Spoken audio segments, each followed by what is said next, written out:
Time now for an in-depth look at the market news this afternoon, and for that I'm joined on the line by Dr. Kim Sei-wan, professor of economics at Ewha Womans University. Professor Kim, good afternoon. Great to have you on the program today. Thank you. Good afternoon, Devin.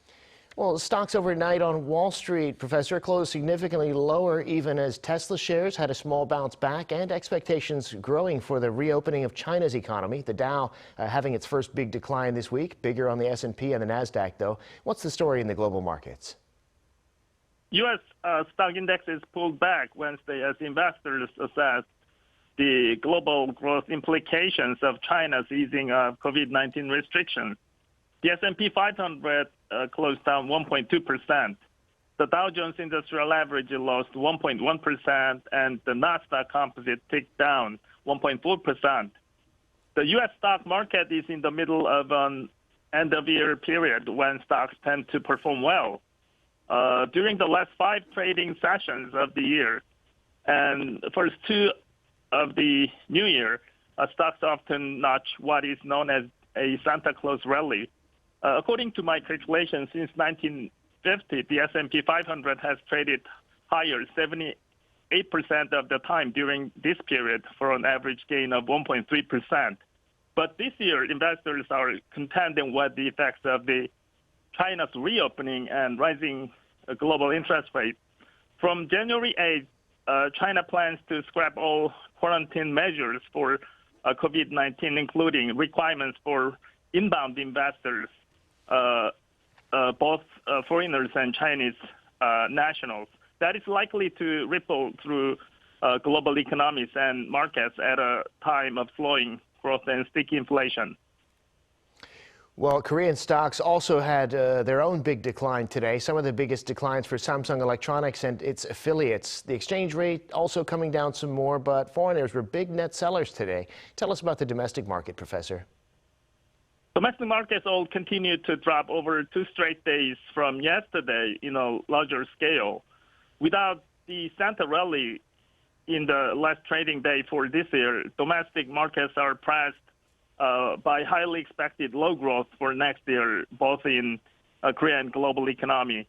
Since Korea is one of the most foreign-dependent countries in the world, global economic slowdown would be more painful to Korean economy by decreasing exports.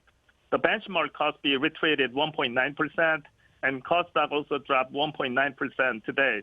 In Kospi market, both of foreign investors and institutional investors net sold stocks up to 716 billion won like yesterday.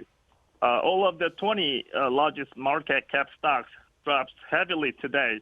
Samsung Electronics lost 1.6%, and LG Energy Solution dropped 0.2%, and the Hyundai Motor dropped 2% today.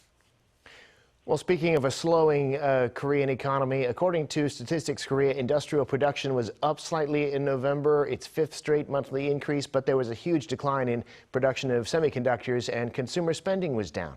What do you make of this latest data, Professor? Industrial output is something like GDP of nation, which is a barometer of economic activities on monthly basis. Industrial production achieved a 0.1% on month in November, turning around from a 1.7% decrease posted in October. The growth was limited as chip production fell 11% amid the weak global demand. It was the first time rise 5 months.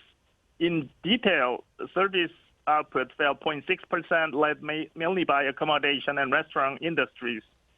Retail sales, a gauge of private spending, decreased 1.8%, extending losses to the 3rd consecutive month amid economic concerns. The decrease was partially attributable to deadly crowd crush in Seoul in October, which weighed down demand for face-to-face services. Facility investment moved up 1% on month in November. In aggregate, the industrial output of November shows a small sign of economic recovery in the middle of continuing 5% level inflation and higher market interest rates. Well, finally, Professor, we're probably going to have higher bus and subway fares here in Seoul sometime in the new year. They haven't gone up since 2015, but many people will naturally feel this couldn't come at a worse time. Tell us about that and what kind of effects you anticipate. For a long time in Korea, public bill charges like electric bill and gas bill have been controlled based on political purposes by different governments. So they were not adjusted promptly by market conditions.